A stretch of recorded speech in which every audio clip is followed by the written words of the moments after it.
if Jesus did not literally rise from the dead, if there was not a man who stopped breathing and then started breathing again, then your faith is futile and you're still in your sins. That is, Christianity is undermined. Now, that means that, and Paul doesn't say sort of believing that that's false is really bad. He says, if you do not believe this proactively, then your faith is futile. That's the problem I have with that. If you don't proactively believe that yourself, then I think when a Christian asks you, do you believe in the resurrection of Jesus? Are you a Christian?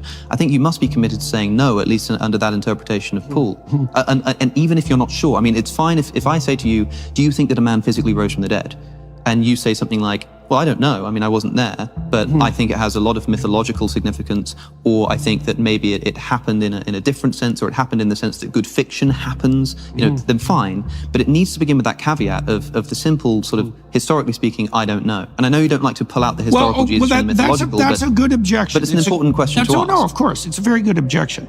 So I just did a seminar on the Gospels with a crew of about 8 people, and it was the same crew that walked through Exodus with me with a couple of variations. And we spent a lot of time on the resurrection accounts, for example. And of course, that was the toughest, let's say, that was the toughest morsel to chew and digest. The thing about the resurrection accounts is that they're all, look, so I could say something like this, which will just annoy people, but it doesn't matter.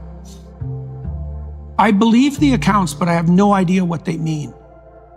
When you say you believe the accounts, do you mean, and I hate to be sort of pedantic here, it seems pedantic, but do you mean you believe that these are things that happened such that that's a strange I know you don't thing. like that. Let me put it this way. If I went back in time with a Panasonic video camera and put that camera in front of the tomb of Joseph of Arimathea, would the little LCD screen show a man walk out of that tomb?